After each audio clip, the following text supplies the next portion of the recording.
this SPRC project as a member of the Planning Commission. Welcome to the March 20th, 2023 Site Plan Review Committee subgroup meeting for ARVA. This is our second meeting for this project, and tonight we will be discussing sustainability and biophilia, public spaces, community benefits, and phasing and construction. We will be holding a hybrid public meeting which enables remote electronic participation as legally authorized by the Code of Virginia per the Planning Commission's electronic meeting policy adopted on July 7th, 2022. Members of the SPRC subgroup for ARVA are participating both here in person and virtually through electronic means. SPRC subgroup members participating virtually include James Troll and Doris Ray. At this time, I'd like to orient everyone to our hybrid environment to cover a few specifics about how tonight's meeting will run. Members of the public may attend the meeting here in person or electronically by using the Microsoft Teams link provided on the SPRC webpage, the project webpage, the county's events calendar, and the email notification sent to SPRC email subscribers. Additionally, there is a dial-in phone option for those who wish to use it. For our subgroup members joining virtually, if anyone loses internet connectivity during today's meeting, please reconnect with us by phone. Please keep yourself muted until you are called upon. Turn off any sound to other devices around you to minimize interference. Please turn off your video feed until the discussion portion of the meeting when you'll be invited to turn it on. For our virtual members of the public using Microsoft Teams, please turn off your video feeds and mute yourself. Microsoft Teams meeting chat is active to serve two purposes: for SPRC subgroup members who need technical assistance and for members of the public to add their names to the list for public comment, which will be taken at the end of the meeting. The Teams chat should not be used for discussion. Those who were planning to provide public comment will still need to do so at the end of the meeting, as the chat will not serve as that opportunity. All public comments must be shared verbally for the record during the assigned public comment period. If subgroup members participating virtually wish to be recognized to speak on an item during the course of the meeting, please raise your virtual hand in Teams. Staff will monitor the Teams to see who would like to speak. If subgroup members are participating via phone today without the hand raise option, I will verbally check in to see if there are members who still want to be recognized, and you can unmute and speak then. For our members of the public who would like to provide feedback and comment, you will be called on to speak at the end of the meeting and will be allotted 2 minutes to speak on tonight's agenda item. If you wish to speak, please enter your name in the meeting chat for virtual attendees, or provide staff with your name if in person, and you will be added to the speakers list. Lastly, this is a public forum. Tonight's meeting will be recorded and posted to the county website. All information associated with today's meeting, whether written or spoken, is subject to the Freedom of Information Act requirements. So, thank you all for going through that with me. So to get started, I just wanted to give a brief update about a new change that kind of is first impacting our group, which is that staff are not doing the video presentations in advance of our meeting. I know that kind of came up as you all were preparing for tonight's meeting. We are no longer doing the videos before the meeting because all of the information and more is in the staff report. We noticed based on the video counts that not everybody was watching all of the videos before the meeting. So because they were very time consuming to make, and we need to be as efficient with staff time as possible due to the number of projects, and proposed cut in a staff member for the CPHD staff with the budget cuts. For all of these reasons, we decided, let's not do the videos in advance. We're going to do them during the meeting themselves. They'll be available after the meetings in case you want to share the videos with your colleagues or with your neighbors. But all the information and more is in the staff report, so you still do have access to all of the important information in advance. And like most things, this is an organic process. If you find that things aren't working, it'll change. We'll respond to community feedback, but this is the approach that we're going to use going forward. It's very similar to the approach that we used before the pandemic. Okay, so now I'd like to introduce our applicant, Mr. Ashton Allen, to kick off our presentation, a 15-minute presentation to discuss changes since last meeting, and then go over the topics we're discussing tonight, which again, sustainability and biophilia, public spaces, community benefits, phasing construction. After that 15 minutes, we'll hear from our staff, Peter Schultz, to give his perspective, and then we will get into our discussion. So thank you very much, and Ashton, thanks for joining us. Thank you so much, and looking forward to this new version of the SPRC process without the videos. I think it announces, I think, the end of the COVID crisis. So I'm going to move forward. Let's go to the next slide. I'm going to start by talking about the architectural updates from the last SPRC. So we have a little bit of a lag here, Peter. Okay. Tubes go over the tubes. Stop sharing.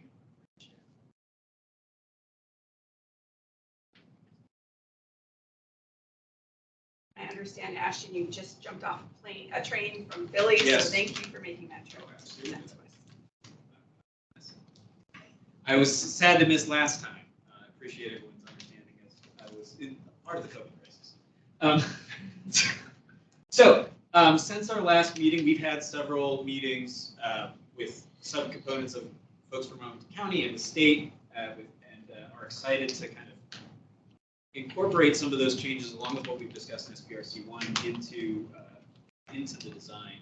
That, as part of the process, we are going to consolidate our changes and submit them as part of a consolidated set for the process. So aside from comments that we've responded to in SPRC1, SPRC2, we've provided some additional details on the sign. We've actually gone out and surveyed it and made some design modifications, amending that survey, and have two options that we can discuss. We're also, after discussion with Historic, we're including the existing stone in kind or reuse as we can at the base of the lobby. We're also providing some information on locations and some high-level thoughts on what the historic recognition could be, and where it is really at the intersection of Arlington and Horseshoe Drive. There was a lot of good discussion about the bike room last time. What we've done is we've actually modified the existing bike room to accommodate some of these larger cargo bikes and additional scooter and multimodal transportation. And with the experience we've had from that, as well as relocating, finding a couple more spaces underground, created a supplemental bike room that's really focused on trail use. So we can talk a little bit about why that's the supplemental room and why it doesn't mean to be the main room, but we think that that's a benefit at the park. Finally, we're really interested in sharing more about the landscape of biophilia. A lot of this is consistent with the original design, but we're going to go into it in great detail. We're also going to share some of the traffic management details along the Muse. I know that's something that we've all talked about abstractly. We're going to talk about some concrete strategies to kind of manage that safe traffic and multimodal flow, which is, I think, central to the goals of the club and central to what we want to achieve in this project.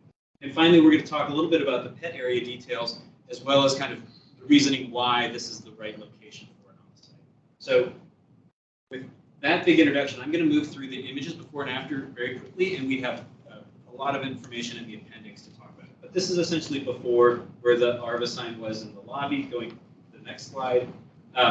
So upon survey, the sign's actually a little bit taller than we thought, as well as some of these other proportions. But this, with letters on both sides, we had some great discussions with Historic and Chris, talking about how we can really work to make that symbolic of what was originally there. We believe that the rear side of this sign should be straight for a couple of reasons, but for the main reason that this sign, it had been 3 sides touch the sky. It's going to be 2 sides touch the sky. It's a very different iteration just because of the way it's interacting with the building.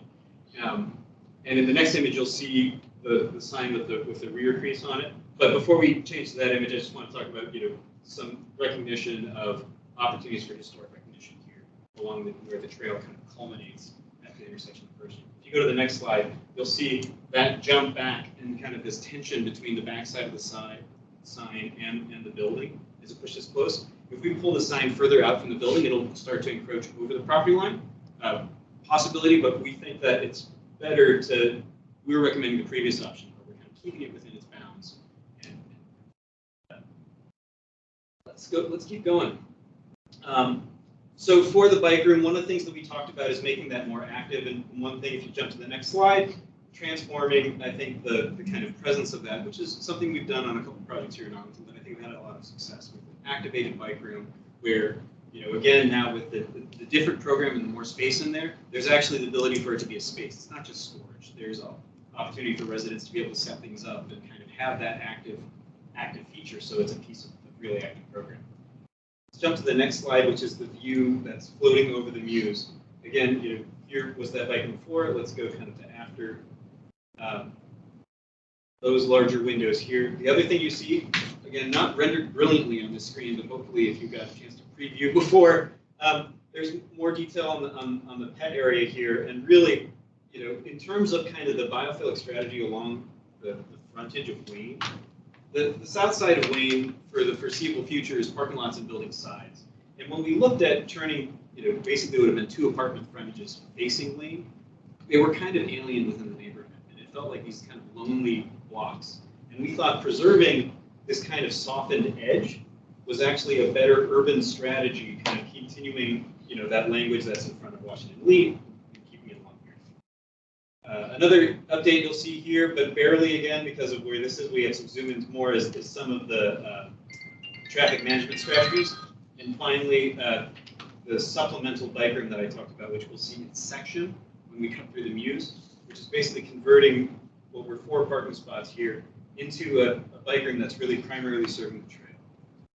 Go to the next slide, which is kind of a breakdown of some of the plan changes that are in progress. Again, these are the plans that we will, again, revise and resubmit after this, after we collect their comments and any other changes after this meeting. But if these were the parking spaces that are semi below grade here, what we've done is basically removed all the kind of semi below grade frontage spaces and replaced that with this bike room that serves the trail directly. The main bike room is still down here, and the reason why this is really important is that it's proximity to program. Here is the kind of the service elevator, and allows residents to be able to kind of park their bike in the back room without having to go through the main lobby, access their apartments. And that's an important feature, especially if you're out sweating a lot, working hard, or you're coming in with your groceries. This is really drops you onto the trail, which we think is a great feature, but it's not really a primary. With that, I'm going to hand it over to start talking about some of the fundamental sustainability features leading into the green biophilia developments. Great. I'm Rachel Nicely with Sustainable Building Partners. Some of the things we want to highlight sustainability-wise on this project are that we are pursuing the version 4 multifamily mid-rise at the gold level. Some things particularly to highlight with this rating system are the air sealing details, as well as the blower door and duct leakage test that will be performed on the building to ensure kind of compartmentalization of the units. Heat island reduction is another area, and durability management and moisture control elements. For energy performance benchmarking, we're targeting at least 20% energy cost savings reduction. We'll have heat pump DOAS and VRF heat pumps, Energy Star and electric appliances, and water sense plumbing fixtures. We'll also be meeting the green building incentive policy prerequisites, including the electric vehicle charging stations and EV ready. And then another highlight is the dark skylight. Talk about this, or do you want to? I think at a very high level, we are planning on bird-friendly glass, with the exception of the historic lobby, which I think there are some questions about that we're happy to discuss. In our discussion with historic, the intent was that that would be reflective of the material that's there today, so that's what's reflecting. Similarly, we're studying on-site solar, but that study's not. It's a limited roof area we have thanks to providing this fabulous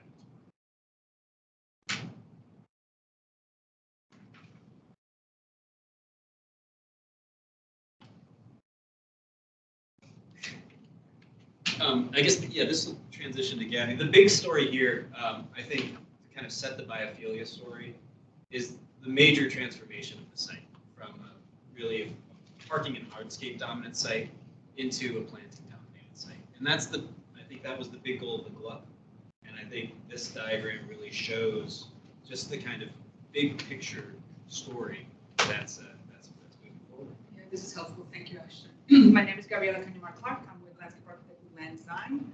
We've been assisting this incredible team in a landscape journey. So hopefully these slides will make this our strategy of biophilia and green space design a little clearer. We're pretty excited about it. So granted, a lot of the what's consistent or what's happening on the side is a bigger building, which is the footprint in white in the middle. But at the end of the day, when you squint at it, the proportionality of green space is increasing. And if you advance to the next one, Alan, please, it will show you the existing conditions as far as canopy, existing trees versus what's proposed. You have existing trees that are in light green, and some of them will stay here on Arlington Boulevard. At least we intend them to protect them and preserve them, in addition to the rest of the canopy that's proposed throughout the site. Well, we're going to talk about the biophilic goals of the site, and it's really summarizing 6 principles: our connection to nature, light, human relationships to nature, and more specifically through natural patterns and processes. And this, if you can advance to the next one, where we're trying to emphasize on biophilia is really not necessarily a green for green's sake or landscaping. The connections to nature in human interaction with nature is through sensory, through warmth and comfort, through textures, through safety and the perception of safety and the feeling of safety and just being comfortable in space. So we are trying to apply all of those principles of design and of this connection to nature at all levels of the landscape, starting from the ground up all the way to and so the next one, all those 3 principles. And not to say that this is the palette, these are the connections we're making. From visual, our longing and our interaction for nature in the urban environment brings us back to shapes and forms, texture, smells that remind us, or smells in gardens that remind us of great places within. And the good news about our plan is that we're surrounded by green, proposed green in different forms: streetscapes, park, relationship to the neighborhood to the south. So, starting with the public space, this is the updated plan. Just in summary to what Ashton was updating you as far as what's been updated. Get closer to the screen. There have been a few changes, and we go through in quadrants. We'll take you through a journey through the northwest, northeast, southwest, and southeast corners. There's advanced improvements to the corner with better, more legible access to the lobby. There have been updates to circulation of the pedestrian sort of connection through the south of the building and around the building. There's more clarity as to what the landscape looks like from the news. And then there's more information as far as the streetscape one-way and the dog space. So the biophilia, what we wanted to just emphasize is really the access to green space that the space has. And as you can see, there's an envelope of green around the project in different quantities and capacities and intensities. Could I interrupt for a second? Yes, I'm getting a message that some of the virtual listeners are having a hard time hearing you. The microphones are a little bit closer, so I'm not sure if you're able to step a little bit closer or maybe talk louder. I'm sorry. I certainly can. I hope you can hear me now. Where's the microphone?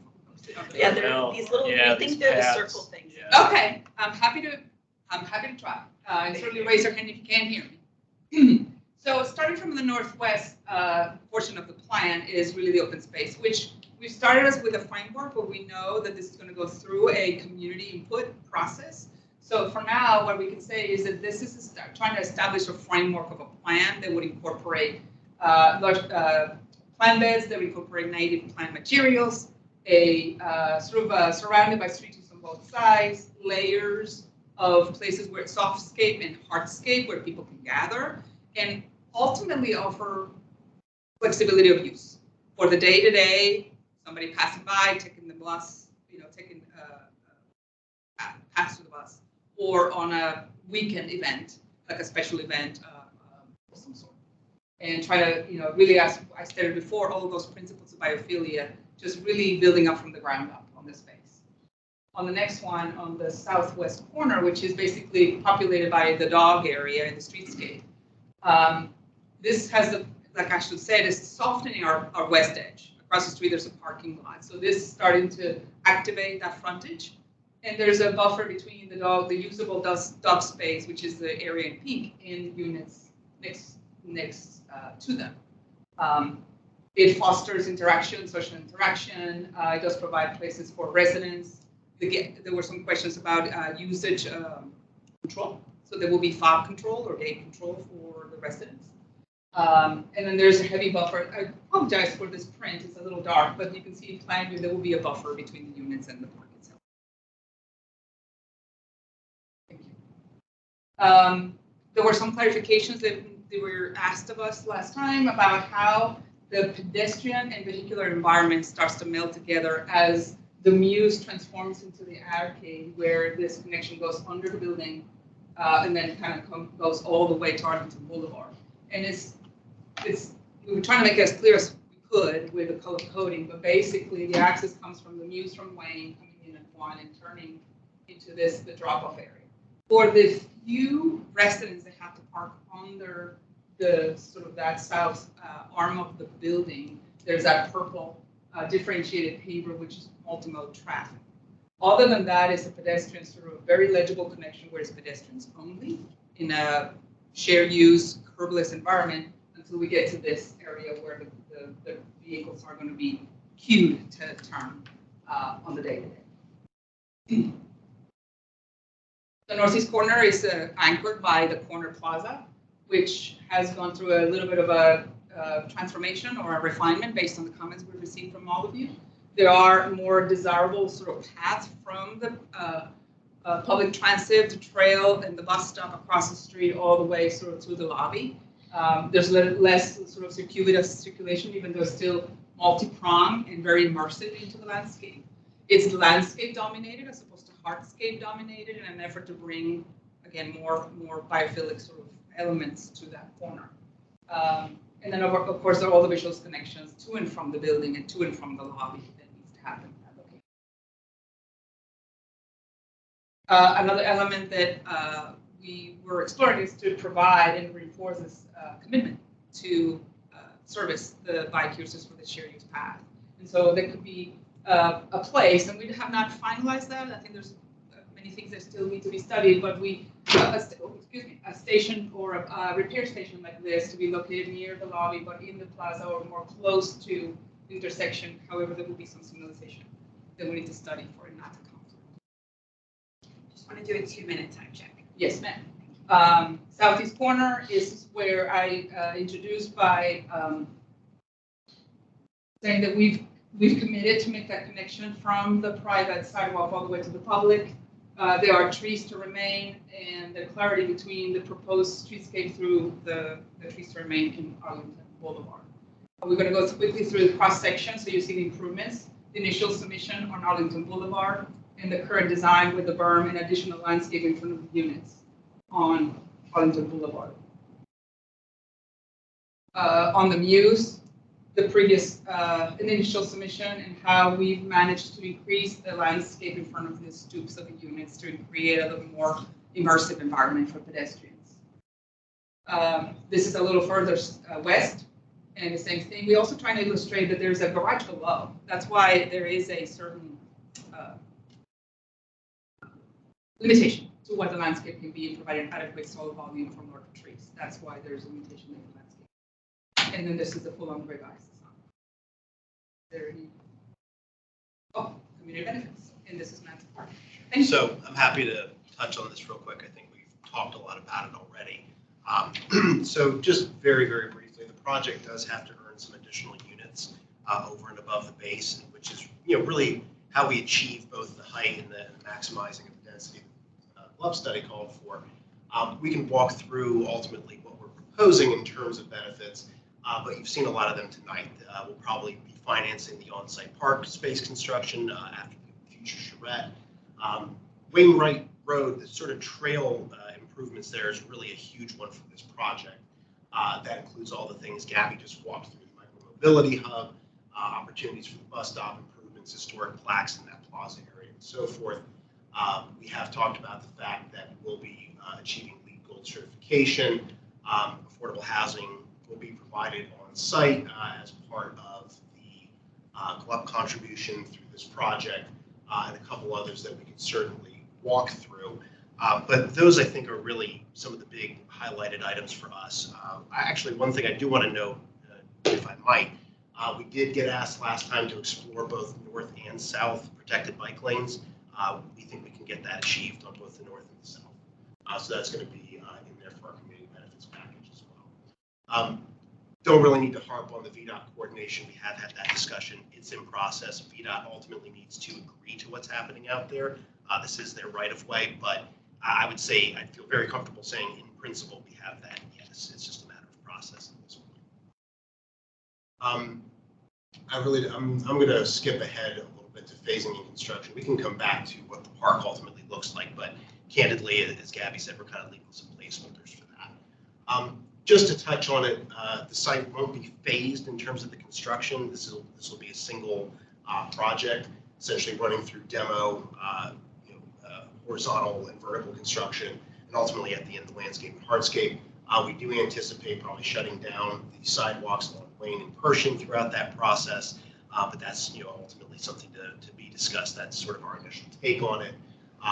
Essentially, you want to make sure that the site construction can happen safely, but also quickly. Last slide, please. And in terms of the hauling route, we are avoiding as much of the residential traffic as is possible. So we are coming up Arlington Boulevard. We plan to take trucks down Washington Boulevard onto Pershing, through the site and back out to Arlington Boulevard, essentially using as many major streets as possible and as few turns and bottlenecks as possible. So I think the primary advantage of this is it avoids having to come all the way up Arlington Boulevard to the light and turning off of Pershing and then turning left again across a couple different lanes. And this is something that gets approved by staff in the end, but this is our initial take on construction of hauling routes and how we get in and out of the site with the least fuss and muss possible. So thank you for letting us go a little bit over, but we appreciate it. Thank you very much. And now let's turn over to Peter Schultz for the staff presentation on this project.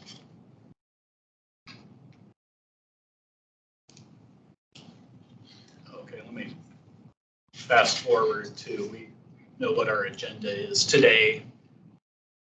Let me see, how can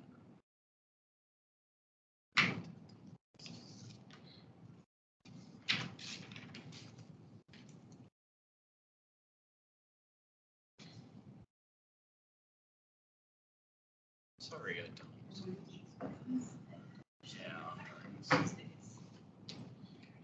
Yeah. Well, no. I'm sorry. It's because I'm logged in on two different computers. I think that's why. Right now, if everybody can see this, I will try to.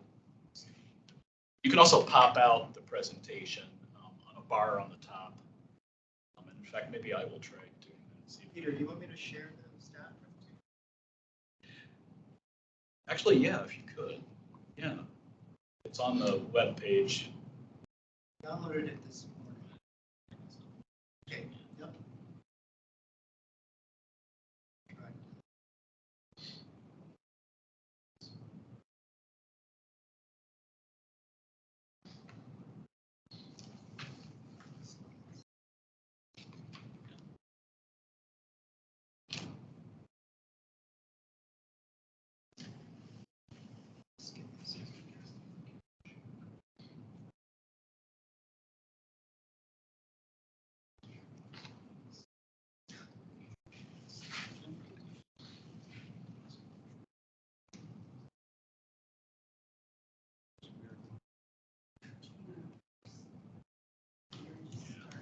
First couple slides.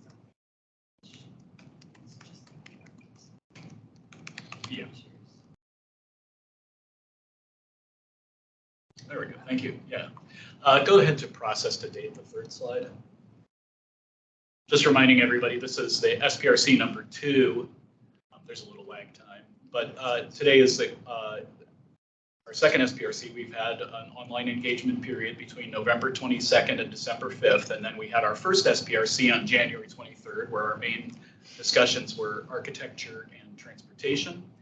Next slide, please. As you can see, staff has struck off some of our preliminary issues that we think the developer has addressed adequately. However, a couple more that remain.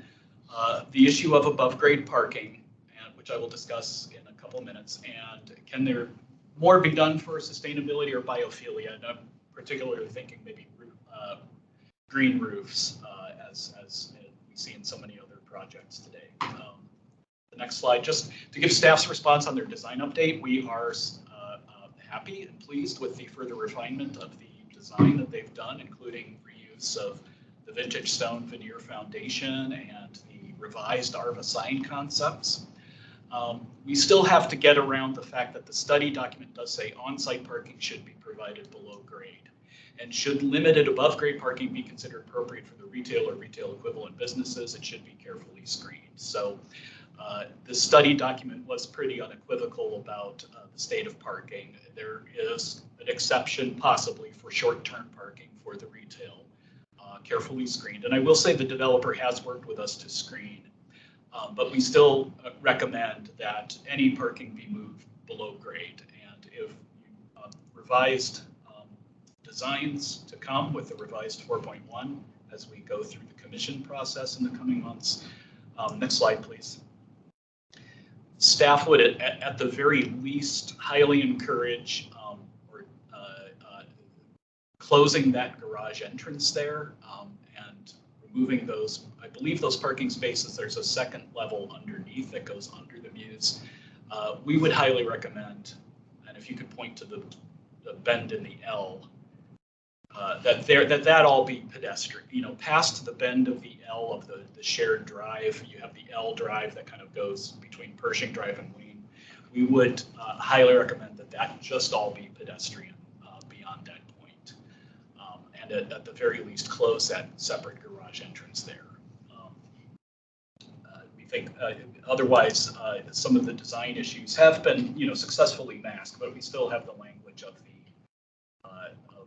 adopted plan to go. So about sustainability and biophilia in the next slide, just to show you some of the guiding principles. Next slide, please. My colleague Laura Schaub reviewed the plans, and she thinks there is a possibility that you can add trees in that circled area to the south. New trees aren't shown in that yet. The developer is otherwise providing street trees on all frontages, and especially on the Arlington Boulevard side, a lot additional greening, including a berm. Just so everyone is clear, the park design is just to be determined because it will be a post-approval process by the Department of Parks and Recreation. Any trees or designs you see here by the developer are just for illustrative purposes only, but the street trees will be provided and maintained by the developer. Next slide, please. The public space they are providing meets the size recommendation of the special club study. Staff has also worked with them that they pulled back the lower rung of the residential, you see the orange residential, so that the access to their units does not directly spill out into the public access easement. And not having a parking garage there, and I understand the developer's balancing act with the parking, gives us a lot of flexibility on what to do with the space, and we appreciate that. It will be guided by the Department of the Public Spaces Master Plan Design Guidelines, since there will be an easement on it, a public access easement, and a post-approval design process that it is hoped will coincide, the developers hope to coincide with the construction of the project so that these two things can do in tandem. However, just in case, and as we all know with county government, things may not pan out as we wish, we would like for approval when it gets to the commissions, the developer have an interim seeding plan, maybe some very easily removable planting, nothing too valuable as a placeholder, just in case the county's planning process gets stalled in some way due to budget constraints or whatever. Next slide, please. We were asked, I'm sorry. I did not put it online, but we were asked a 10,000 square feet site size is equivalent to about the Queen's Court. It's about 1,000 square feet bigger than Queen's Court. I think previously, I know Tenley had his question like, what would this site accommodate? And definitely a playground could be accommodated on this site. In Roslyn, yes. Affordable housing. That's right. Yeah, I had a slide that I added at the last minute, but it's not on the web. But it is a project affordable housing project in Roslyn. That's almost similar to this. It's about 1,000 square feet less than what the developer here is proposing, but it accommodates a playground and other recreational areas, picnic tables and the like. Next slide, please. At the northeast corner, as you saw, of Arlington Boulevard and Pershing Drive, I should say southeast corner, the northeast corner of this site, and it depends on VDOT's agreement. The study document did recommend a landscape and improve the space to be a micro-mobility hub. Staff did hear in the online engagement period very strongly also in this desire for a repair station for bikes and perhaps even a water fountain. That is something that could be considered on this site. The next slide, please. About community benefits, it is currently in discussion with staff. The study documents only recommendation, particularly about community benefits, talks about on-site affordable housing. So that is a priority here. By the time you see the commission's, the community benefits package will be nailed down and agreed upon by both sides. We really want on-site ADUs. Both sides believe off-site transportation improvements, including a protected bike lane on the north side of Pershing Drive, is achievable. And the bike amenities at the corner of Pershing Drive and Arlington Boulevard as off-site improvements. Now, what the nature of those will be, we're still discussing and also getting prices and things like that on how these things. SPRC input is always welcomed onto the balance of community benefits. When it comes to phasing and construction vehicle routes, we really don't have much to say at this interim. It's always it's approved by staff after the county board approves it, but before the developer can get a demolition permit. Our goal always is to avoid using neighborhood streets, of course. It's to use arterial routes for that. We know there will be sensitivity to this in this neighborhood, so that staff will review that with an eye. Site plan, just to let neighbors know who may not be familiar with the site plan process, or the last one was nearly 15 years ago, the 2201 Pershing project across the street. Hauling routes are posted on site. The Civic Association is given a copy of the routing plans. DES could put temporary signs for haulers. I've seen that on other site plans. And zoning enforcement will monitor the compliance. Also, as a standard condition of all site plans, there's always required parking, off-street parking for construction workers. That has to be approved by the zoning administrator before the demolition permit, and plans given to all of the contractors and subcontractors. Our standard construction hours for site plan projects are 7 to 9, Monday to Friday, and 9 to 9 weekends and holidays. And like the developer said, they're just going to build the building all at once. It's not like they're going to build a half first and another half later. So public process, we think May or June for the commission review cycles and the county board cycle.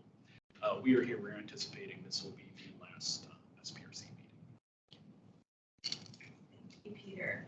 Okay, so our first topic of conversation is sustainability and biophilia. I'd like to invite our virtual attendees to turn your cameras on so you can be part of the conversation. I'd like to do this as a round robin where we go around the room. The first go around, please introduce yourself, state your affiliation for this evening, and we have about 20 minutes for this agenda item. There's 10 of us providing their feedback and comments, so that would be about 2 minutes a person, but of course if you don't have any comments, you're welcome to pass. And so for sustainability and biophilia, that could pertain to adherence to community energy plan, stormwater, pervious pavement, native species, tree canopy, LEED certification, bird-friendly glass, on-site solar, landscaping, pet relief. Staff mentioned their concerns about landscaping and in general. Okay, so why don't I turn to Commissioner Sarli to kick us off. Thanks. I don't have too much to add. I just would note that landscape can be a thing unto itself. It doesn't have to be about safety or anything like that. So I'm just reacting a little bit to that. It's got psychological benefits and it's a thing unto itself. And I think we ought to be encouraged to just, accept beauty for beauty's sake and all the sort of benefits that come from that. But I think other than that, I don't have too much to add about landscape. Chris Flatt, Transportation Commission. All I would add is we've seen in other jurisdictions much greener protected bike lanes instead of concrete as a separator, crash rated planters with plantings. I think that's kind of a low hanging opportunity to further green up the public space in a site that we don't seem to be taking advantage of. So that's all I got. Kate Donahue, Forestry and Natural Resources. I would love to see a planting list, and I'm sure we're not there yet, but I think this looks really good. I appreciate all of the, like the alley of trees around the bike path and the way you've tried to just kind of envelop the entire space into the having trees and greenery around.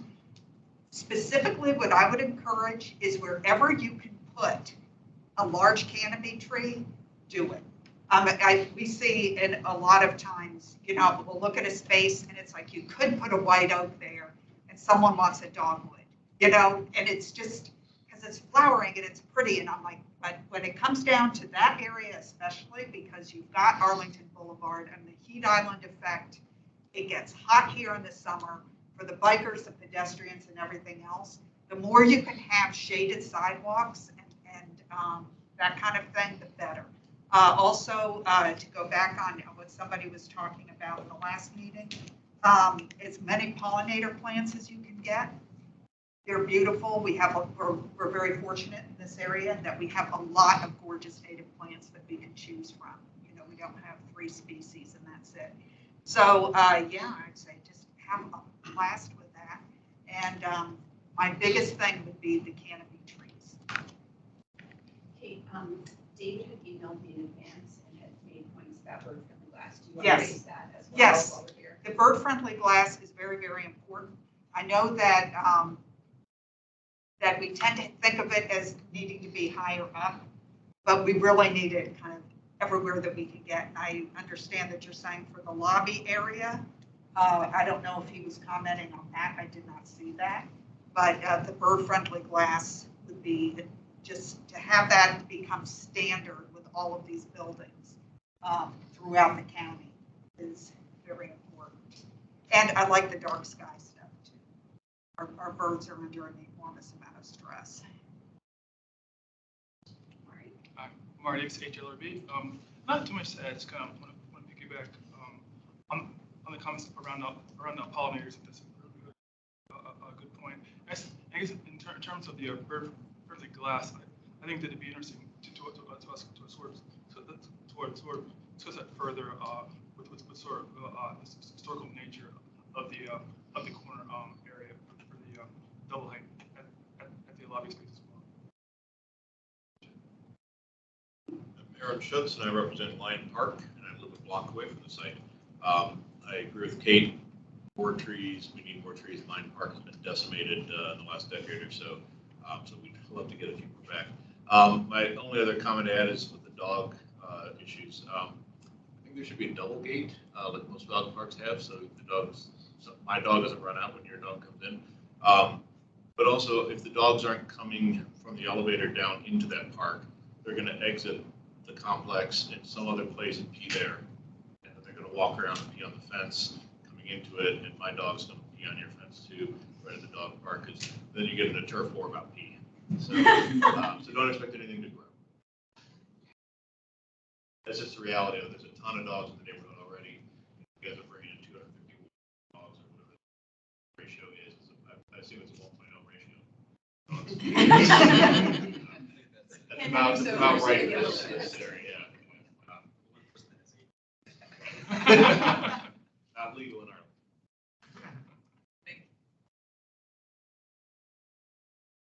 We're doing all sustainability. All sustainability. Joe McIntyre, I'm Climate Change, Energy, and Environment Commission. I echo everybody's comments about as many as possible. The other thing on sustainability, though, is actually the system, indicating of 20% energy efficiency, but the modeling actually indicates you can achieve 25% or higher. The higher gains you can get in energy efficiency, better. That will save both energy as well as save money for the tenants. Most critical is what kind of systems you're using in terms of gas, ethane powered systems, is that, if we're going to get to our goals that need to, given, reiterated just today by the IPCC, is we've got to cut carbon emissions by 50% by 2030. So adding in more fossil-based systems is not going to meet that goal. So it wasn't clear. Again, the energy model did suggest that there was a pathway, and a pathway that would not only reduce carbon emissions, but also would be most energy efficient by going to all electric systems. So that really should be a goal and target for the project. And also not clear what they're going to use again for hot water. Again, looked like there was a pathway to all electric systems.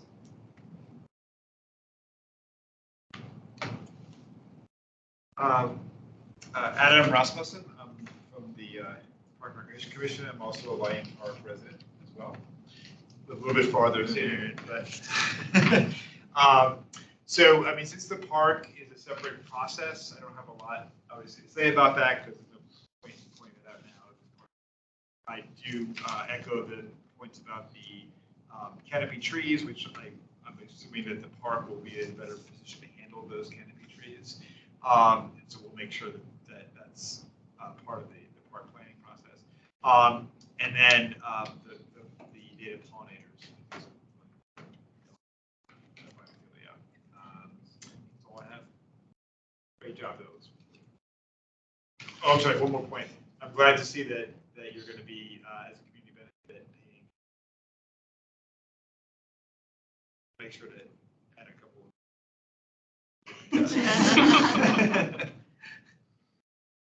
Yeah, Jim Lantelme, Planning Commission.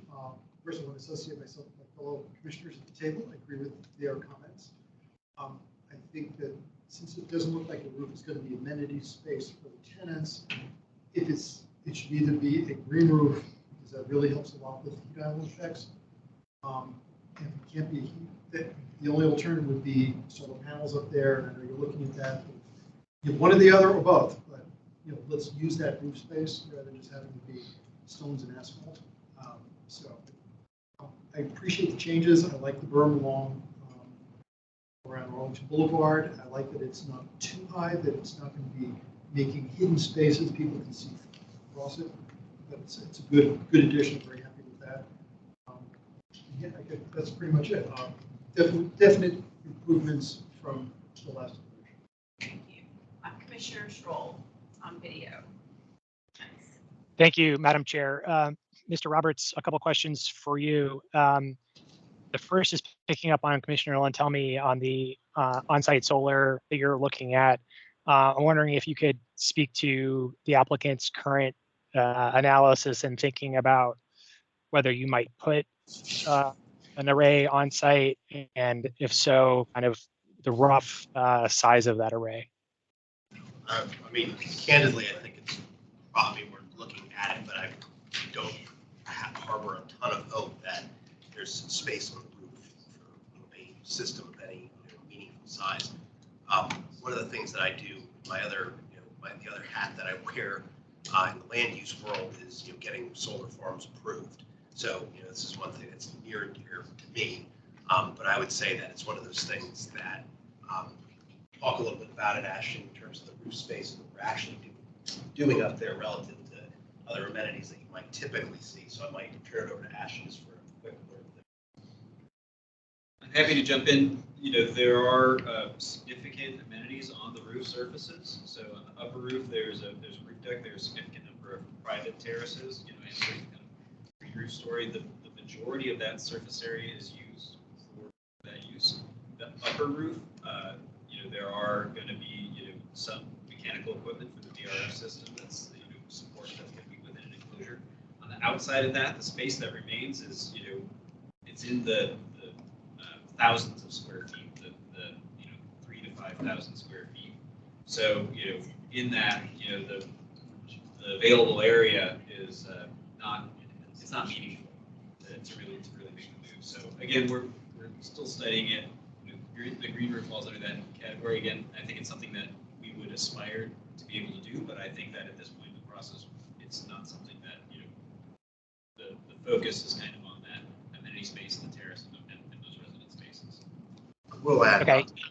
not Yes. James, if you don't mind, but I would say the way that the plans discuss, on-site solar versus, if you can't do that, look for the opportunity to purchase a credit. I mean, Rachel, I think that's the other option we're looking at is, purchase a credit from, another project I may have approved elsewhere in this state. So.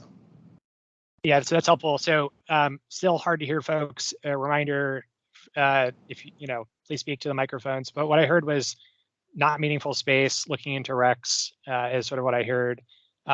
So I think that's right. And I would concur with Commissioner Lantelmi that if you're not going to pursue on-site solar, then please try to, avail yourselves of the lead credit for, the green roof. And I know it won't bump you up to lead platinum for that, but it's another lead credit. On the EVSE front, wondering if you could speak to your analysis of increasing the on-site EVSE and EV-ready spaces from the kind of green building incentive minimums to something closer to 20% EVSE, 50% EV-ready. Sure. Rachel or Ashton, do you want to talk about that a little bit? I'm not sure if you can maybe sidle up. Switch my chair. Yeah, I know that we have limited electrical capacity size availability here. I know that we are currently holding the 4% EV installed day one and then 15% EV ready available. There are just limitations in the amount of charging capacity to expand it too much beyond that, but we're still studying that with the electrical designer. Ashton, do you want to talk a little bit about, the last time we were here, we talked a little bit about looking at the option for a second transformer? We're currently studying what it would take to essentially provide space for a future transformer in the event that up service is available and makes sense. It's something that we have to carefully coordinate with our civil engineer, noting that we've relocated the transformers below grade and we're balancing a lot of factors along with that and don't want to damage our ability to support great landscape and streetscape. But it is among the things that the team is thinking about. So if we're able to do that, it pushes us to a position where we may be able to get over that 15%. So that's helpful. If you're not able to increase the electrical capacity, which I know is a barrier and may cause some other issues, I don't know if you're looking at some other more smart charging options that would allow you to have more ports, share the amperage across the spaces. It would allow you to, charge more vehicles that, as long as they have longer dwell times, it would allow you to do that, particularly kind of for residential parking overnight. So something to look at if you can't increase the spaces, the number of actual chargers, think about increasing the ports so that they can share that amperage. That's all I have, Madam Chair. Thank you. Well, I want to see if Doris is on the call. Has Doris joined yet from Disability Advisory Commission? Just want to give her a chance to speak if she has not. Okay, Commissioner. Yeah, just got one thing. I'm really happy that you're very little, if any, one area. Their plantings look really good, that they're native plants. That's great. If any of those spaces could be also double as rain gardens, that really helps with the stormwater management. We have a number of them now in the area. Lime Park has one up by Austin. They look good. They support native plants all around. It's a win-win. So if you can find some space for that, I'd like to see. To answer that, there's the zoo engineer and we're working together to establish some of those fire retention areas on the Arlington Boulevard side. Yeah. So there's already space sort of It looks like we determined. don't go. I agree. Yeah, that's exactly what we're saying. Thank you. But within our property. Within the We're not gonna property. put them on peanuts. No. Thank you to the group. So we've heard about landscaping, green protected bike lane, lots of trees, including in particular canopy trees to reduce the heat island effect, pollinator plants, bird-friendly glass being important, the double dog gate, I know the value of that. More trees, okay, gas powered versus, and fossil fuel powered systems based as compared to electrical systems being better. How are we heating hot water?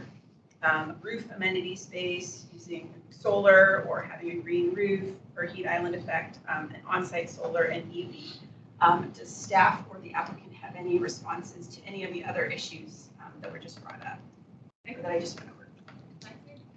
In response to the natural gas, I just wanted to kind of highlight the heat pump DOAS and PRF systems that they will only have gas backup. So that's a move towards removing on-site combustion.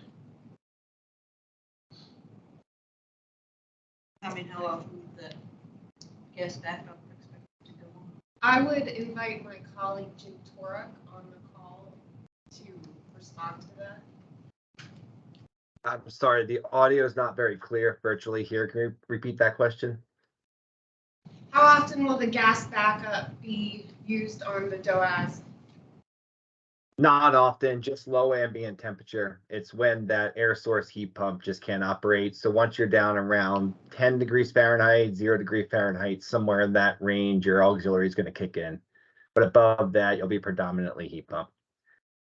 And just for clarity there, we did evaluate the feasibility of an all-electric backup using an electric resistance system. It would require 530 kW, which was outside the electric capacity of the current facility structure.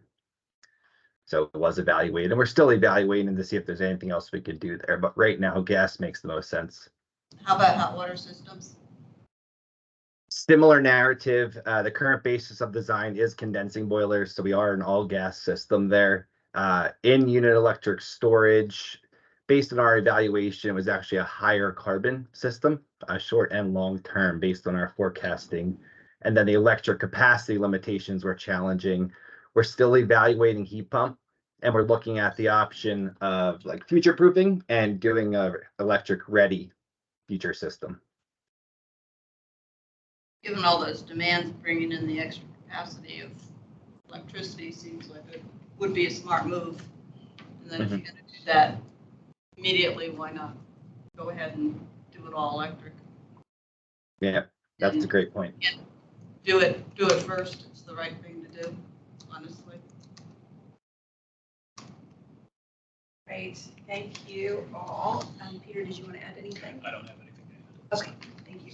Okay, so let's move on to our public spaces discussion. Again, I invite our virtual participants to turn their video on so we can see you as part of the conversation. So public spaces, that includes our 10,000 square foot park, what will be done with this space, the interim condition of the space before the park planning process, the easement, and how to make sure people know that it is public and not a private space for the residents of the building. So let's again do our round robin. We'll start with Commissioner Sarley. Thank you, Madam Chair. Leo Sarley with the Planning Commission. I don't have too much to comment on the public spaces. I'm sure my colleagues will cover. I did want to react. This is kind of public-ish on the sign. I think the gap between the sign and the building's an improvement. It's a little hard to judge the effectiveness given that we have one perspective only on the presentation, but I'm sure, achieving the sweet spot is something that will be on your radar. And I defer to Omari on the angle on the back. I think, I think it is an improvement, having that gap and differentiating, making it more sculptural. Yes. I don't have a whole lot to say. I'm very excited about the park. The only thing, I'm not a biker, but I am a walker. I walk everywhere. If there could be, this goes for the PRC, just small benches, every, strategically placed here and there, especially when you get older residents, and especially if they can be in shaded spots. I have noticed that I do a lot of work in parks, and I've noticed that those are really appreciated a lot, and you don't always think of them. Under a big white oak. Under a mature white oak, correct. That would be perfect. Thank you.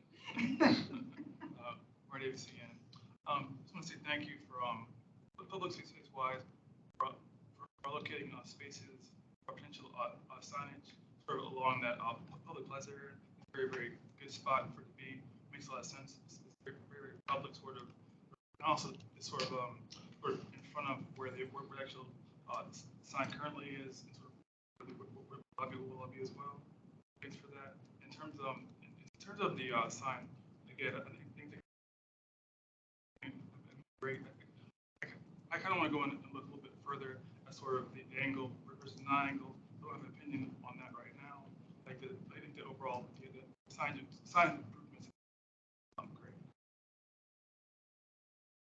I like all the open space there. Of course, more is always better. More trees, more grass, whatever the green stuff is. I agree the issue about making the park feel public, whereas right next to the dog park is private. And so if we're trying to make those contiguous looking, but functionally different, and who's got access, that's a little bit of a challenge, especially when entrance to some of the condos are at the park. That looks like their front yard, not a public space. So I agree that's a big challenge to try to address, right? Maybe that's what the park people deal with. And then the views, I agree with the staff that we should close that garage and have as much of that views be off limits to cars, because the occasional car on there doesn't make it safe. The occasional car is what I don't expect. I know in the big traffic lane we worry about cars, but the rest of it, somewhere else. Put it on the ground.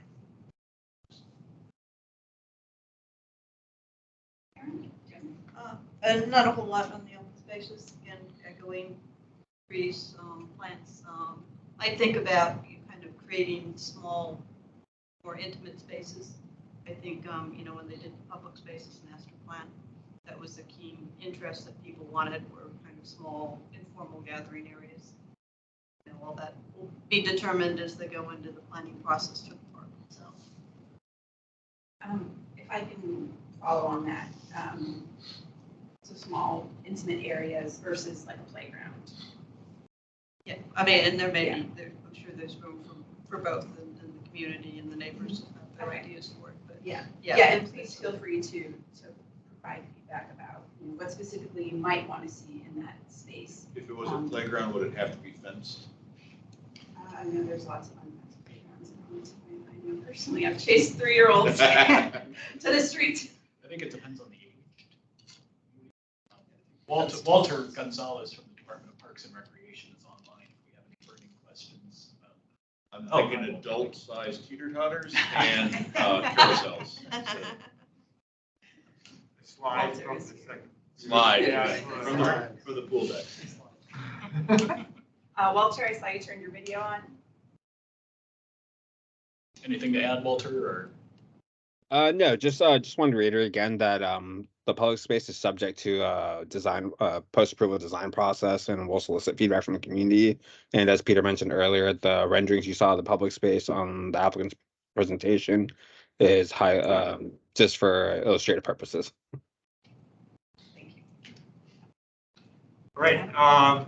So again, I don't want to spend a lot of time talking about the details of the park, because it's going to be a whole different process. But I do have a question about the timing of it and when this master park planning process is going to take place in relationship to the building, and how does that impact when the park is complete? In other words, is the idea that the park would be built at the same time that the building is part of the building process, or is the building get done and then we have a separate phase, so to speak, for the building? Well, I think, the practical way to think about that is in terms of the vertical construction and the actual things that are happening on site. That would really need to get done before you do the park. Part of the reason for that is you wouldn't want to have ongoing construction near a public area, but also, and any opportunity that might destroy or, I'm mainly talking about, is it going to take place at the same time as landscaping? Yeah, and so the sort of, like I said, the sort of practical reality of that is it would probably follow vertical construction, but our hope, our goal would obviously be to not have it lag too far behind, if at all. I think, the timing of that charrette is really up to DPR and staff. Will certainly be available for it. I think as in terms of any interim condition, think at a minimum, it's going to be grass, seeded, something like that. It's got to look nice next to the building. That's at least a minimum expectation of ours. If there's things that are desired over and above that, certainly we can talk about that as an additional part of our community package. Okay. So can someone from county staff, the DPR, maybe Walter, talk about timing of when that process is going to happen? I will let Walter answer that, I think. So regarding the timing, that's something that we still have to discuss with the applicant, and that will get hammered out through a site plan condition. But ideally, we'd want it be post-approval similar to other projects we've done where right after county board adoption, we would then ideally want to start that process within the next month or two. And we'd want to have it coincide with their project so there aren't any delays with their project. So similar process to some of the ones we've done in Crystal City, where a post-approval process where you did design straight right after approval, then the applicant has the final design, solicit feedback, do the whole process through them. So ideally, we'd want to do it shortly right after county board adoption. But given the time currently, I don't have an exact date when that would start, but ideally we'd want to work together and have this done sooner rather than later. Okay. And then, so what's the expected timeline from the time it's approved to when they expect it to be built? Typical timeline, and again, the folks who actually do the construction can tell me if I'm wrong here, but typical timeline in the industry would be 18 to 24 months later. Okay. Larger construction. Yeah, for the entirety of the construction. Probably talking 18 to 24. Don't hopefully it won't take us that long to figure out what to put. That's our hope. 18 to 24 months from board approval or from shovels in the ground? Typically shovel in the ground. So, it's a little bit faster. It's probably impressive. Yes. In a basement for years, and usually 30 months, so probably push that. Fair enough. So we're talking about a fairly extended timeline. Again, I think that's why our expectation ultimately is that what the park should look like. I'm sure of some catastrophe where we're out of staff. I think we're going to have a pretty good idea of what that looks like pretty shortly thereafter. Okay, great. Thank you. Following up on that, I got a little nervous when Mr. Schultz was talking about, well, we have to know what interim would be at the park in case it gets delayed because of budget cuts or that sort of thing. Also, it's capacity, because we've just had an SBRC where the Irving Street Park is intended to be built at the same time as those three projects right around it. Is there capacity within DPR to be able to plan those two parks at the same time? Because they're all going to be coming online roughly about under construction during the same time. And the neighborhoods, of course, really have been pushing for that Irving Street Park to get built and get done. I would hope that developer and Lion Park work really hard to essentially keep the county's feet to the fire on this, to make sure it actually happens and doesn't get put off and put off and put off and put off. And we just have some scraggly grass there because, it's going to get done someday, and it doesn't get done. So, I just want to make sure we really get a park out of it.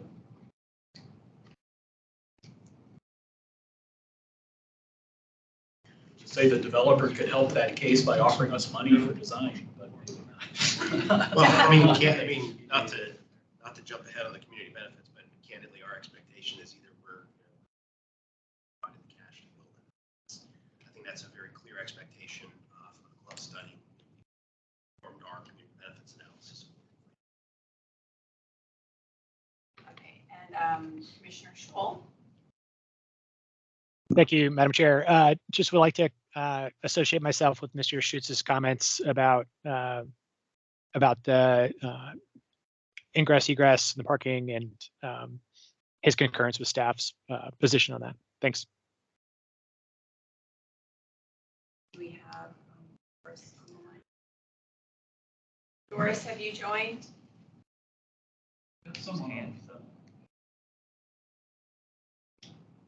I'll also invite at this moment, if anybody is planning on speaking for public comment, you don't have to raise your hand. You can just put your name in the chat, and then when we get to the end of the meeting, we will call on you. Doris.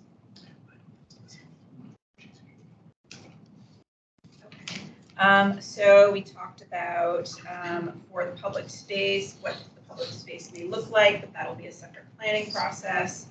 We talked about making sure to have small benches under shaded spots for walkers. We talked about the sign and the gap in the sign being nice and having a nice angle, and we like the work that's been done on the sign so far. As usual, more trees, more grass, we need that for the heat island effect. Like enclosing off the garage to limit the cars on the views. Smaller, more intimate spaces on the park, and concerns about phasing process. When are we going to actually see the park? What might the park look like before it's built if there's a delay in the park's design process? So I think that is actually very important. And if you all, when you present to the Planning Commission, can maybe give us a picture of, you know, if the park design process isn't done when you guys are done with your project, like what will this space look like in the intermediate period? Okay, so let's now move on to community benefits. That could be transportation improvements that we're hoping to get approval from VDOT on-site affordable housing, family-sized units is a new issue we've been talking about, possible public art, and anything else that you would like as a community benefit, since that is still being worked on. So Commissioner Sarli. I'll pass. Great to hear about the extension of the protected bike lanes to the north side. That's fantastic. And I will just express my support once again for a water fountain with bottle filling station in the plaza adjacent to the trail. I have to go along with the water fountain. A nice bench with a mature white oak and the water fountain would just be a perfect little area there. I think that's it for me. As far as benefits, have you guys discussed, I guess, with HPP staff, I guess, sort of like the quantity or amount of signage, under signage for historic preservation, like one or two, or like a tabletop sign, or is that more sort of in I don't know that we've gotten that far into the detail. I think, you know, what was emphasized up front is find some spaces where those things can go. I think one of the things we are planning for is, you know, as part of the community benefits package, including signage out there that's, you know, developed specifically for, you know, the historic nature of this site. The space will be available, and, you know, as with most things that are historic, with the historic staff. I'm going to go Mr. Sarli on the bike lanes, great, both ways, the repair station, water fountain out on the Route 50 side. Those are all great. And the repair station inside the bike room would also be great, but that's not a community benefit. Family-sized units, I think, is an important thing. Having, especially those townhouse units being 3-bedroom, being family-oriented when they're right on the, you know, entrance to the public spaces and stuff. That just seems like a no-brainer to me when we have so many people with young kids that are trying to find a place and obviously can't buy a house in Arlington, so we have to do something.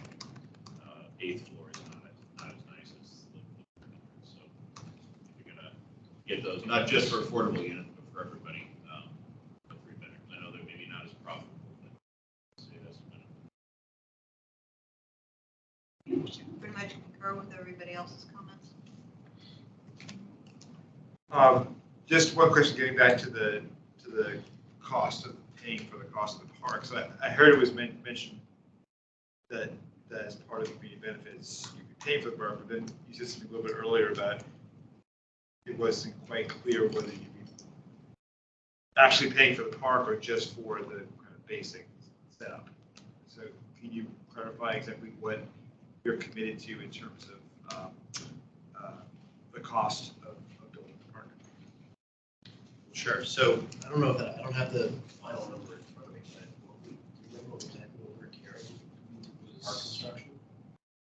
It's over $1 million. Yeah. So, you know, we're looking at definitely over $1 million in cost to do that. So it's not an insignificant figure by any means. We're planning for, you know, bench. What the club study calls for is a passive recreation area. So we're planning for passive recreation items in there. So that number includes things like benches, seating, landscaping that goes into it, such as that. Again, I think it's kind of a question of timing. You know, if we're at a point where, you know, the construction can still be done while crews are on site, that makes some sense. Sure. So that's a number we can carry. On the other hand, if the timing isn't going to line up all that well, you know, that's a number that essentially goes to the county to, and is committed towards that particular park. So, I mean, I don't want to tell you that we're actually committed one way or the other just yet, because I'm not sure we know from all the discussions with staff exactly where they need us to land on that. But I think the universe is a little bit open on that. But we're carrying a number that we think works both for the construction and otherwise. Okay.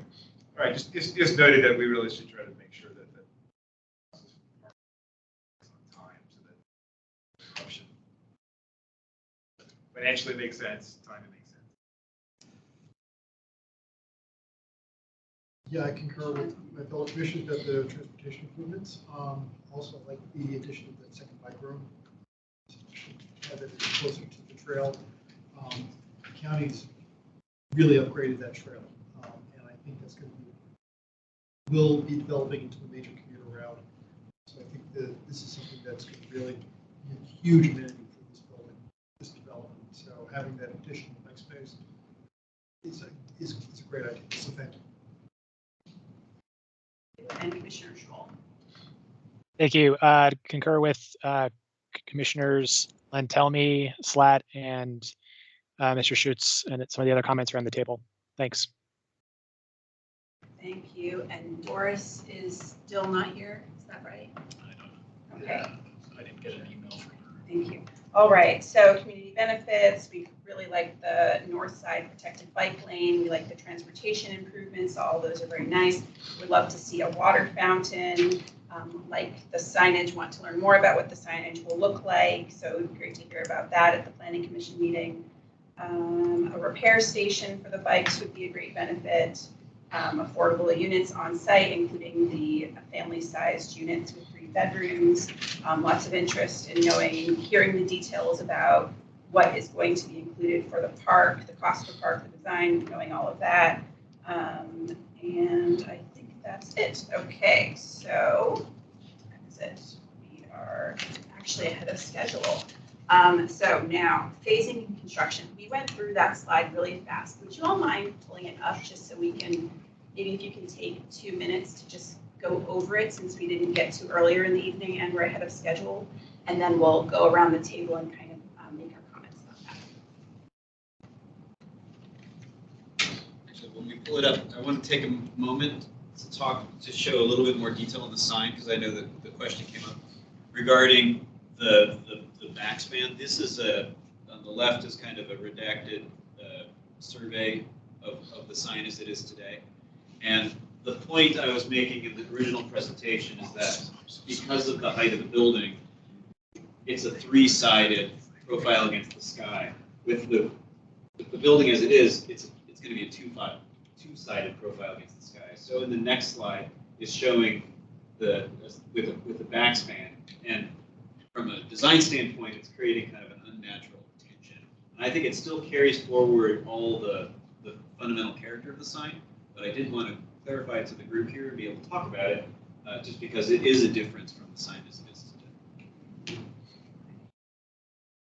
Now we can probably jump to our site logistics, unless anybody had any further questions on that. Omari, did you want to, I mean, anybody's welcome to, but I know you all have. Yeah. No, thanks for that clarification there. I think that sort of seeing it like that, I agree with that. That's sort of tension that creates sort of almost like it's sort of unnatural. I think it makes more sense to keep it parallel actually.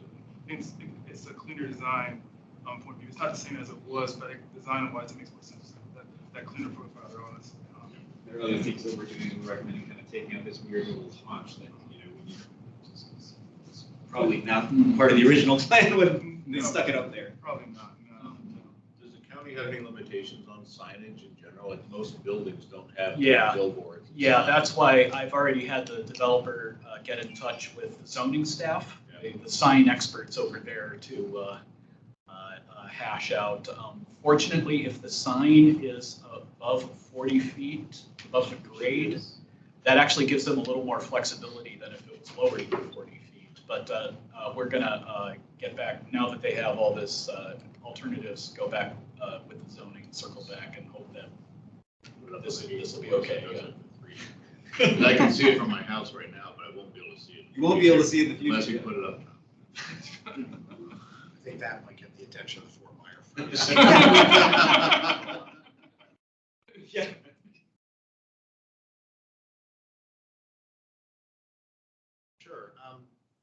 happy to talk through most of this. I think the slide is relatively self-explanatory. Essentially, one building out there. That's so we have a single demo phase. Start at, just under subsurface for the garage, and then you start vertical construction.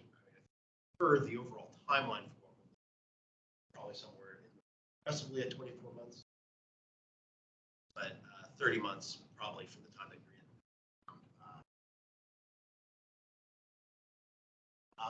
You can see it's again, it's sort of difficult from probably where you are, but if you have the slides in front of you, the crane is likely to be centered at the site, gives us the best swing position. Essentially, that's a full range of motion there, largely over our site. They need to go out and get some additional easements from folks next door, but it's fairly typical. Otherwise, it's hanging over roads, public space, and you have the ability to kind of pull that back in certain spaces, but the county deals with those types of permits. Again, trying to get a sense of what might be of interest to folks. We talked about the fact that the Wayne and Pershing sidewalks are likely to be closed for the duration. So, we aren't planning for overhead protection at this moment, but the plan is to essentially kind of keep foot traffic to one side of Wayne and one side of Pershing for the duration. That just seems safest overall to us. Those parking lanes that are there today as well are likely to be closed for the duration, but then ultimately opened up and redone to account for the new bike lane and new on-street parking, that type of stuff. Happy to walk through any particular questions on that, but I mean, the bike lane on Pershing and bike trail on 50, will those be open all the time? So likely not on the the bike lane, I think, is going to be staying open. I talk about that. Yeah, the bike lane is listed as Yeah. So the bike lane both is on the trail. So both. So far as the folks are concerned, those will remain open during construction. Yeah, the bike trail on 50, it's going to need to be constructed. Sure. And at this point, if you kind of look through the phase 1, phase 2, phase 3, it's part of that phase 3 hardscape and landscape. And moving that forward in the construction, depends on a lot of factors. I think the goal, this red line is a kind of a limit of disturbance fence pulling in outside of that line. Whether that construction happens or that gets put in place or after, at some point it will obviously have to be closed. But that's frankly going to probably be more of a negotiation with VDOT and access that naturally would happen during phase 3. And So your fence won't go onto VDOT territory until that park is being redone, the trail is being redone. Well, to be clear, that fence is partially in VDOT territory as this logistics plan is. It doesn't go all the way out to the extent of where the trail is, but our property line is here. So that's, part of the negotiation and being able to use that space that, still in process. And part of the lovely complication of this little funny T-shaped plan. I guess I would say that VDOT and the county ultimately have a permitting system in place that allows us to have that conversation. Any other questions about phasing rather than doing a round robin? We can just kind of open it up to the group. Chris? I just wanted to kind of encourage the applicant and staff to be thinking early about how we're going to handle Arlington's lower trail traffic during that construction, because there are not a lot of great options, except one that I'm afraid goes onto private property. The sort of obvious detour for that trail segment goes through Washington Lee Apartments. Essentially, I believe parking access. I don't think that's a public street. And if you can't use the Washington Lee parking access, your options for detouring around that segment of trail are very, very limited. So I think that's something that benefits from a lot of getting out ahead of it, because it is a decently well-used trail, especially in good weather. And we don't want to just have a sign that says like no entrance, good luck, figure it out. Or we're going to end up with people walking along the side of Arlington Boulevard, the shoulder or something. That's a great point. That's not I've also just asked to be careful about the neighborhood streets with the construction parking. I know there's an official policy and stuff, but every site that's active right now, you bike or walk past it, there are people parking and walking to the site from residential neighborhoods. So I don't know if there's a mechanism for residents to get zone parking for just the 3 years that this is underway or not. But it's not easy for the big trucks to go through these little streets and stuff. I don't think that's going to be a problem. But I'm not keen on all the trucks idling as they're doing the excavation, idling on Pershing and Washington Boulevard. It's also a really tight turn. The buses have a real hard time turning from Washington to Pershing, knocking down the bike barriers and stuff over time. So just be aware of that's hard for the big trucks to do. Yeah. I mean, just to say, in terms of the construction parking, we'll obviously adhere to the policy. I mean, that's the thing that we have to do. Sometimes folks, subcontractors in particular, don't hear you. They don't listen to you, right? So I think the real big thing I've always found in these projects is, A, we appreciate community vigilance on that. A call to staff, it's a call to us. We have liaisons and points of contact. One of the things that staff requires and that we're always committed to is we provide a community liaison. So you have a point of contact to call when something goes wrong. The other thing, this is on the private side, just outside of all this sort of interaction, is having a real good construction team. Having a real good construction manager out there who knows this is Arlington County's requirement, and that's the team that we have in place. They know to look for this. They know to think about it ahead of time. So that's a major commitment for us. I mean, I have had way too many calls about that in the last couple of years, both from good and bad. Just say, guys, can we just please, for the love of God, figure this out? I'll tell you the calls I don't get are the ones with great construction teams. And so will your team proactively reach out to Line Park with the liaison's contact information? Yeah, it's not only a condition requirement, but I think as Aaron will attest, we've been on with Line Park since day one. So that's a continued commitment. Dan wants nothing but to see a good project happen here. He's going to be a long-term owner of this. This isn't something where you do the construction and leave. I mean, he's going to have to live with these folks too. So this is an interaction for the long term. Great. Any other comments or questions about phasing?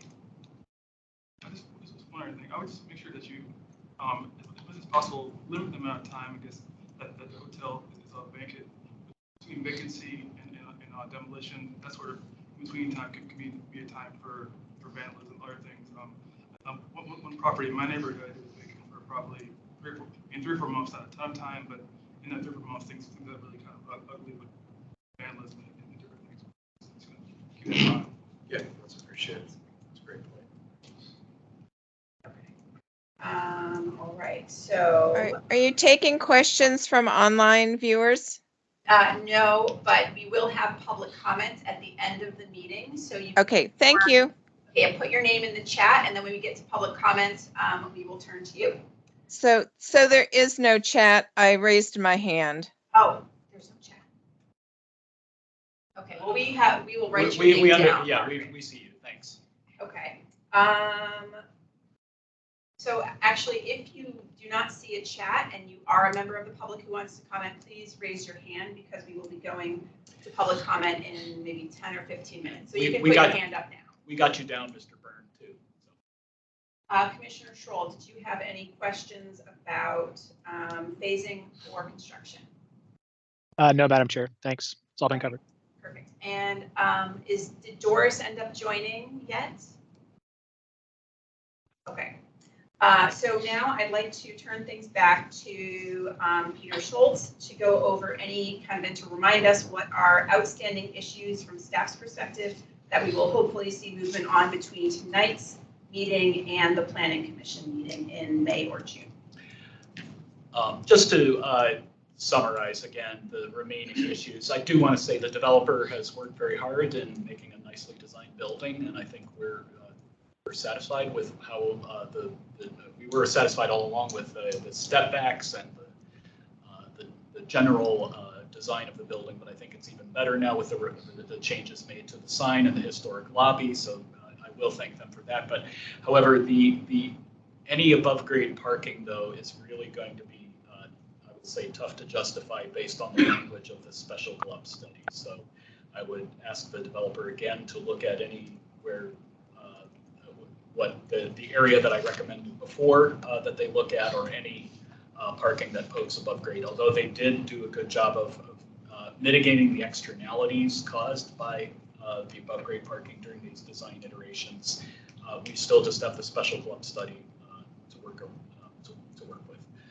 Plus, I just want to emphasize all the community benefits are still under discussion, so the exact proportions and how much, we don't want to get into dollar figures at this level. However, it will, of course, by the time you go to any commission, we'll have a package that both staff and the developer agree on, and hopefully one that is balanced between all of the, of course, as any site plan competing, not always competing, but sometimes complementary requests. And just do what you can for green roofs, and see about, talk to Laura Shalv if about she thinks you can plant some trees on the southern end of that use. But that's about it. The staff is otherwise has no other major issues. Okay, thank you. So now I'd like to do one final round robin where you have 2 minutes, free for all topics, final comments about either anything that we talked about over the 2 meetings, or anything in response to staff's continued concerns about the project. So Chris, we'll go with you. Final comments for this project. I think it's a great project. I think it's come a long way and improved in many ways. I think it's going to make a huge difference for the Arlington Boulevard Trail, a huge difference for people traveling on Commercial Drive. I am supportive of kind of staff's desire to have less of the muse be shared space and a little bit more of it be pedestrian only, especially as you get closer to the trail. I think that would further improve things. But other than that, things I've spoken about earlier in the meeting, like the water fountain, I think it's great. I have no further comments. Thank you. Once again, I like the way it's like enveloped in the green. Anything more that you can do, maybe on that southern side of the muse, would be great. I think ultimately what all of this will do, in addition to the park and the little landscaped area that you've got at Arlington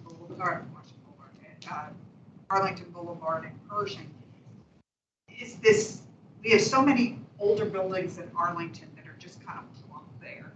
And if this can be more integrated into the community, and I think that the building and the way the landscaping works, this has a real potential to start, to be going in that direction.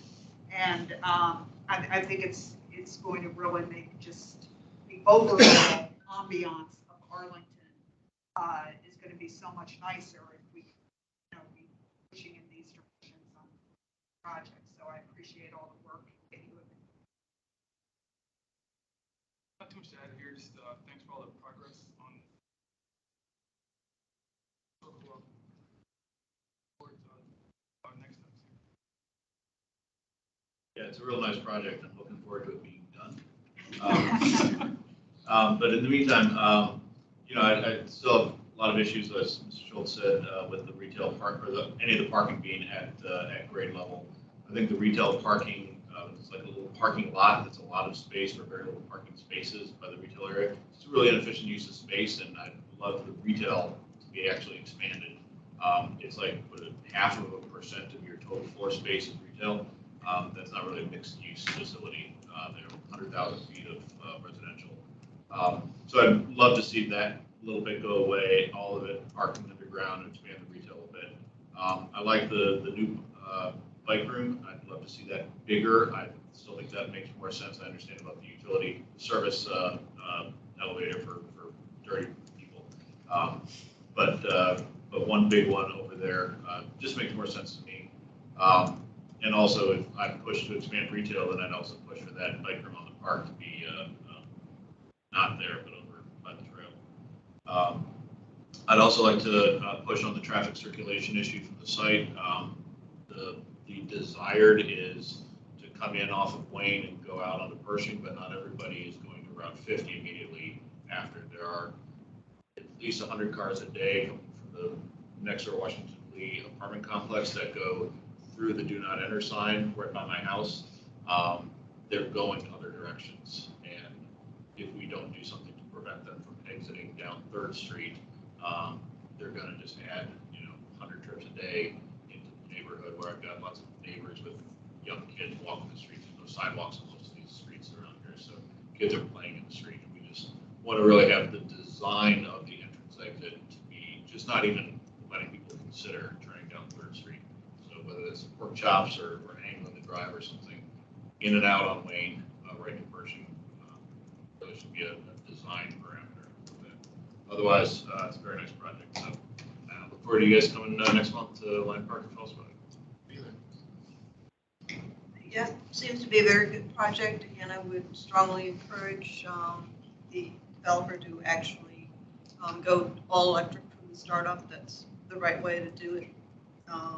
One thing you might consider, I did mention it earlier, but if possible, geothermal, that would greatly improve the energy efficiency and might address some of the issues with electric capacity. So again, thank you.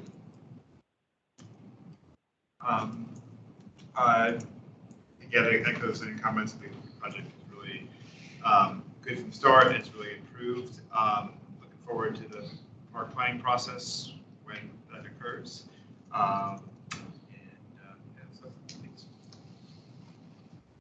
Yeah, it's the right project in the right place. It completes that end of Lion Park. Thanks for I think it came in as a pretty decent project. It's definitely been improved since then. I'm looking forward to seeing it at Planning Commission. Okay, and Commissioner Scholl. Thank you, Madam Chair. Concur with my colleagues. This is generally a good project. It has improved over the process. As the planning commissioner who led the LRPC process, I also appreciate its concurrence with the study document and the planning document. In terms of things that I would like to see when it comes to PC, aside from the things that I mentioned this evening, I do agree with staff and other commissioners and members of the SPRC that the above grade parking is against kind of general planning principles in Arlington and certainly against the principles of the planning document. Also, as I raised at the last meeting, I'm a little perturbed that the MMTA didn't actually include telecommuting as part of its mode split, even a little bit for the residential units, given that we're seeing an increase in telecommuting in the country and certainly in the county. So, that being said, you might, I know this is a little bit from Metro, but, even if you're going to provide 0.8, it should be under below grade here. So thanks for your efforts. Certainly a good project overall.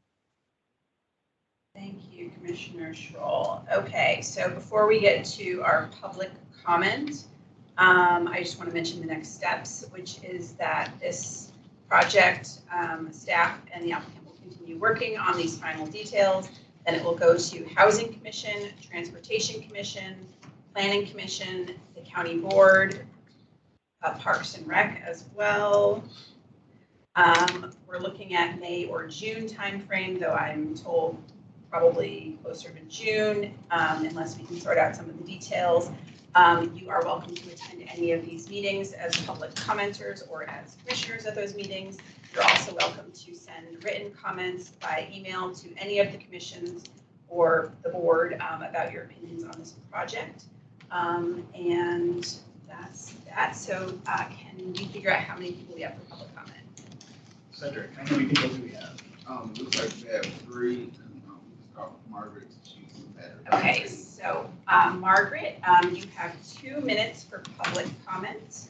So you're welcome to come off mute. You can turn on your video feed if you'd like as well. And let us please know your feedback about this project. And if you want to, you can state your affiliation. That helps too. Thank you very much. I can't do my video feed because I'm doing it from my phone. It's kind of weird. But anyway, I live in Lion Park, and I wanted to comment about the 2 to 3 year disruption to our community. I'm especially concerned about the hauling route. I understand the desirability of all right turns, but this is a very long path. and long lines of dump trucks will be a problem. So I'm wondering if there's a planned waiting area.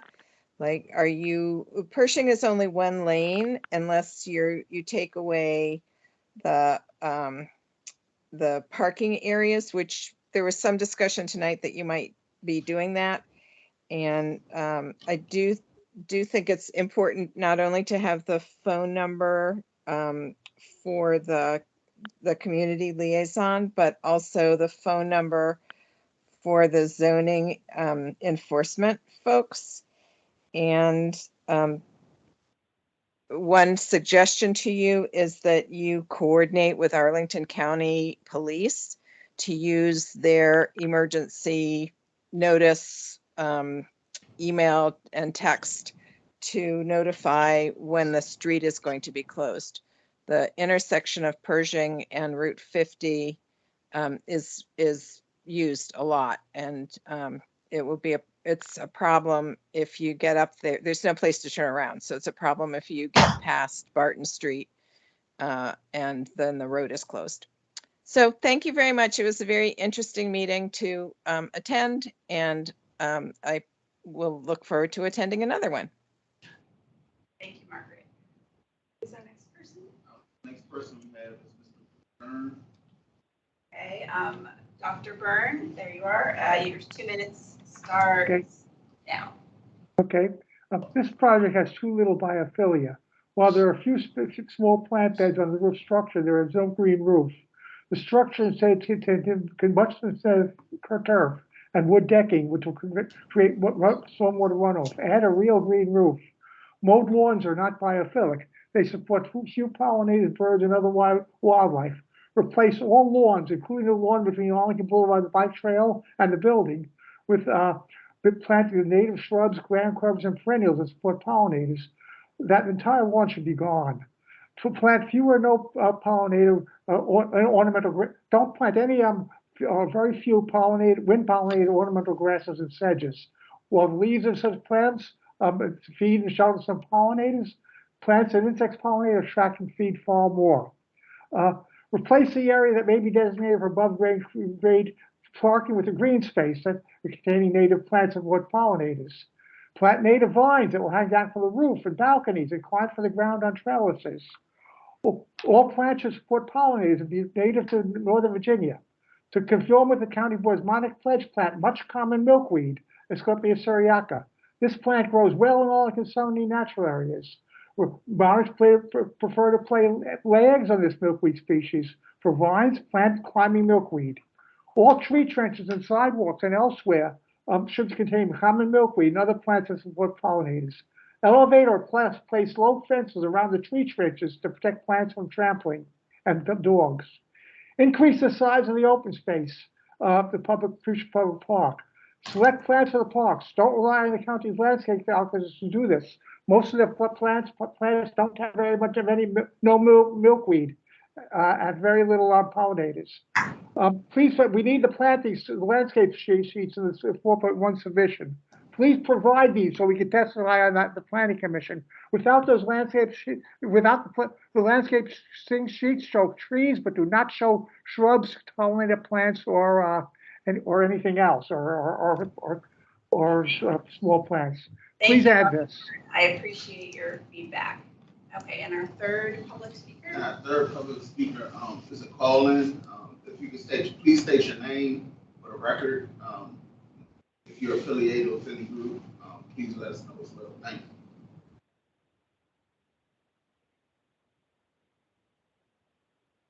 Okay, I see that the caller has come off mute, but we cannot hear you.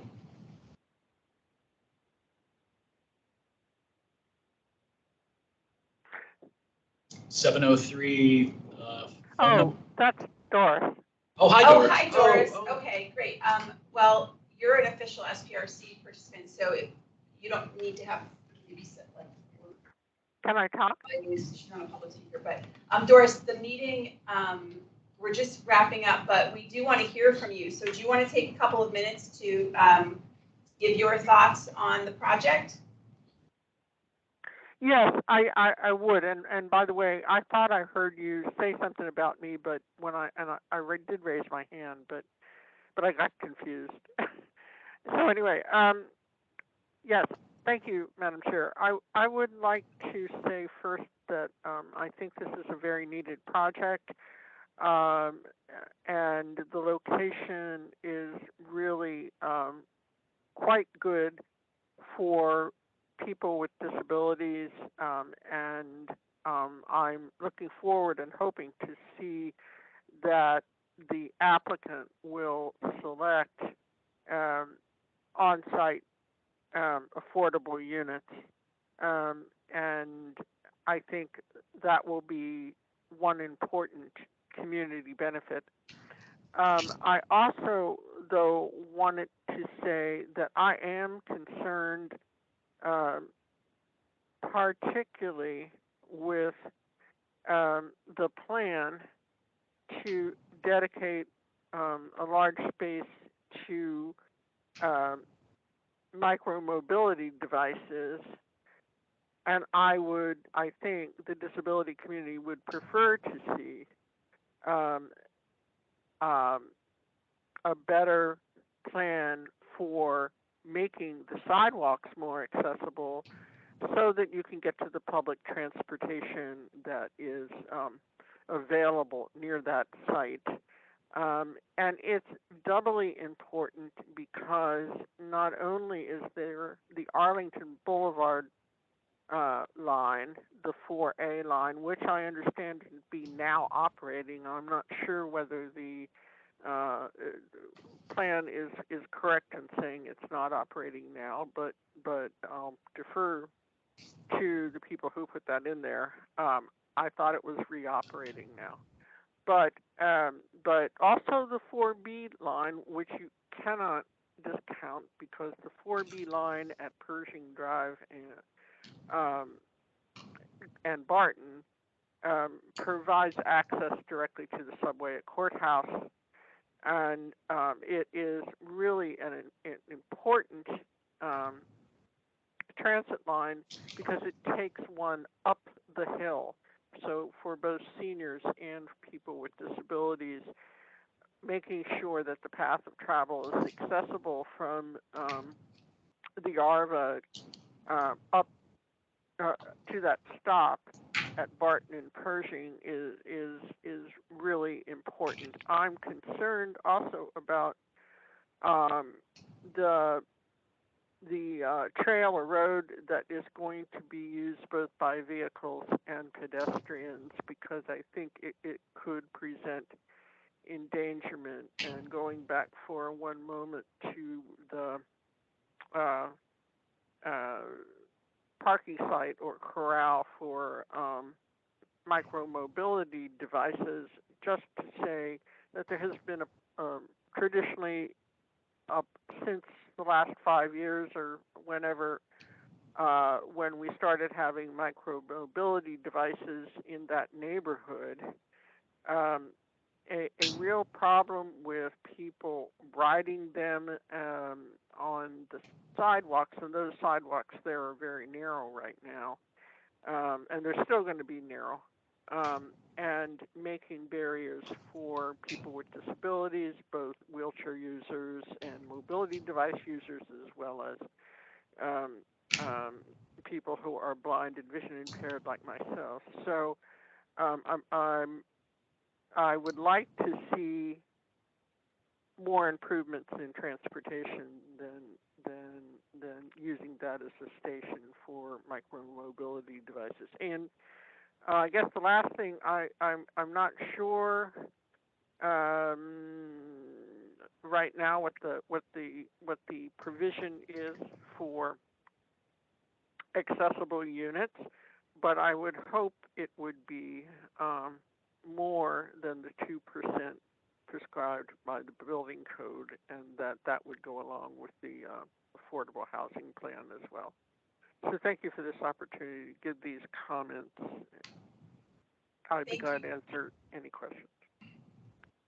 Thank you very much, Doris. I appreciate that. Okay, so we are now at 8:50, and that closes our meeting.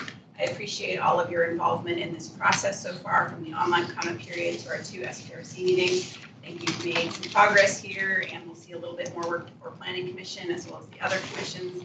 But thank you for your volunteership for this commission and for our community. I appreciate it. Have a good night.